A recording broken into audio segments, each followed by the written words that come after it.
খাও ভূত ভয় তো। Hello guys, welcome back to my channel. আমার নাম হলো বুবু। হ্যাঁ, আজকে তুমি? আজকে আমি পুরীতে যাচ্ছি। তার একটা ব্লগ নিয়ে চলে এসেছি। একটা ব্লগ নিয়ে চলে আসছি।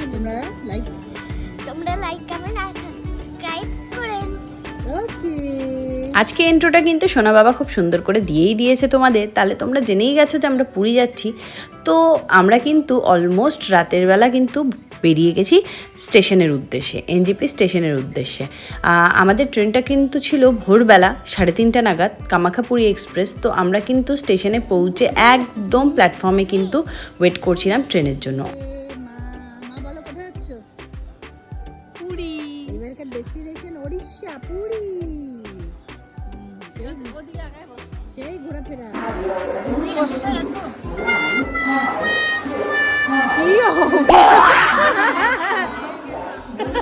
তো আমরা কিন্তু স্টেশনে পৌঁছেই পুরো মস্তি করে যাচ্ছিলাম। আসলে ঘুরতে যাব বলে কথা, আনন্দ তো হবেই, তো সেই আনন্দ করছিলাম আমরা। তারপর কিছুক্ষণের মধ্যেই কিন্তু আমাদের ট্রেনটা চলে আসে আর আমরা চলে যাই আমাদের ট্রেনে। তো সকাল সকাল আমাদের খুব সুন্দর জার্নি স্টার্ট হয়ে যায়, কিন্তু রাতভর জেগে থাকি বলে কিন্তু আমার কিন্তু ট্রেনে প্রচণ্ড ঘুম পেয়ে যায়। আমি কিন্তু ঘুমিয়ে পড়ি, অনেকেই ঘুমায়।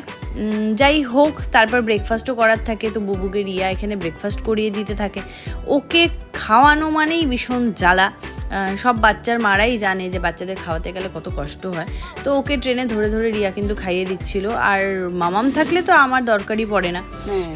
রিয়া এখন স্লাড বানাচ্ছে, বানাবে, ওখানে ভিড় আছে।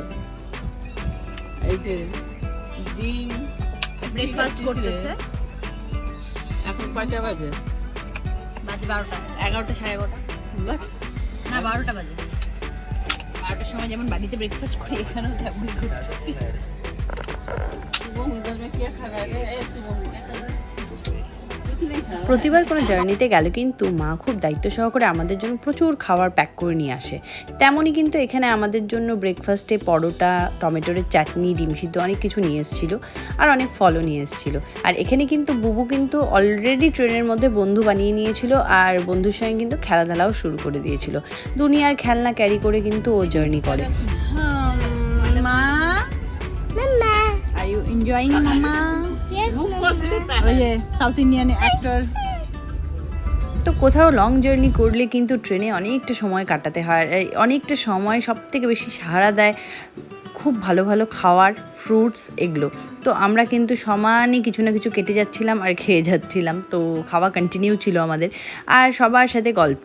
আমি তো ভীষণ গল্প করতে ভালোবাসি, সুতরাং আমাদের ক্যাবিনে যারা যারা আসছিল তাদের সঙ্গে আমি কন্টিনিউ কিন্তু কথা বলে যাচ্ছিলাম। আর এখানে বুবু আমার কোলে ঘুমিয়ে পড়ে, আর মা আমাকে খাইয়ে দিচ্ছিল। আর এই যে মহারানী, উনিও বসে বসে খাচ্ছে আর নিজের ভিডিও করে যাচ্ছে। তো তোমরা এরকম লং জার্নিতে কারা কারা এনজয় করো আমাকে কিন্তু অবশ্যই কমেন্টে জানাবে। অনেকক্ষণ ওয়েট করার পরে কিন্তু আমরা প্রায় হাঁপিয়ে যাই। তারপর সরোজ বলে চলো একটু ট্রেনটা কিন্তু আমরা ভেতর থেকে হেঁটে ঘুরে আসি। তো আমরা কিন্তু ট্রেনের ভেতরে একটু ওয়াক করতে বেরিয়েছিলাম। অনেকক্ষণ ওয়াকের পরে কিন্তু এখানে এসে বসে দেখি একজন কাকা আর কাকিকে পেয়ে গেছি। আর ওরা কিন্তু আসাম থেকে ডিরেক্টলি এসেছিল। তো ওদের সাথে আমার কথা বলতে ভীষণ ভালো লাগছিল। ওরা অহমিয়া ভাষায় কথা বলছিল, আমি খুব একটা বুঝি না, তবে আমি চেষ্টা করছিলাম ওদের কথা বোঝার।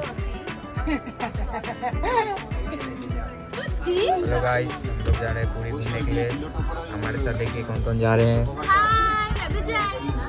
ये देखिए, ये मेरा थोड़ा मोटी भाभी है, 2 दिन से खाना नहीं खाया बोल के देखिए आज दुबला हो गया। इतना बात करता है कि हम लोग का दिमाग खराब हो गया। देख सकते हैं, बात भी किससे कर रहे हैं, देख सकते हैं। Hello guys, welcome back to my channel.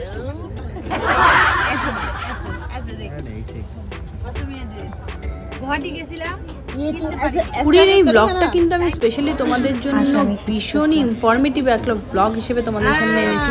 যারা পুরী ঘুরতে যাওনি তারা যাতে বিভিন্ন ধরনের ইনফরমেশন এই ব্লগগুলো থেকে আমার পেয়ে যাও, আমি সেই জিনিসটাই চেষ্টা করব। তো অবশ্যই ব্লগগুলো কন্টিনিউ দেখতে থেকো, খুব ভালো লাগবে ব্লগগুলো, আর ভীষণ ইনফরমেটিভ হতে চলেছে কিন্তু এই ব্লগগুলো। শিখে নাও। তো ট্রেনে যারা যারাই আসছিলো আমি তাদের সঙ্গেই বন্ধুত্ব করে নিচ্ছিলাম। আর এখানে যে কাকা কাকি ছিল তাদের সাথে আমার কথা বলতে ভীষণ ভালো লাগছিলো। আমার বয়স্কদের জন্য আলাদাই একটা সিম্পাথি থাকে, তো ওরা দুজন বয়স্ক মানুষ পুরী ঘুরতে যাচ্ছিলো, ওদের সঙ্গে কিন্তু আমি অহমিয়ায় কথা বলার চেষ্টা করছিলাম। আর খুব ভ্যাজ করছিলাম বলে সবার মাথাটাও খারাপ হয়ে গেছিলো, কিন্তু কিছু করার নাই। আমার তো খুব মজা লেগেছে ওদের সাথে কথা বলে। আর কথা বলতে বলতে কিন্তু পৌঁছে গেছি পুরীতে। फाइनली हम लोग पहुंच गए। তো ভোরবেলা কিন্তু আমরা পৌঁছে গেছিলাম পুরী। প্রায় আমরা 22 থেকে 24 ঘন্টার কিন্তু জার্নি করেছিলাম। তো টায়ার্ড ছিলাম না, তো এক্সাইটমেন্টও ছিল। তো ডে 1টা কিন্তু পুরো ট্রেনেই কাটলো। এটা আমার ডে 1-এর ব্লগ। কেমন লাগলো অবশ্যই কমেন্টে জানাবে। আবার তোমাদের সঙ্গে দেখা হচ্ছে, ওয়েট করো আমার নেক্সট ব্লগের জন্য।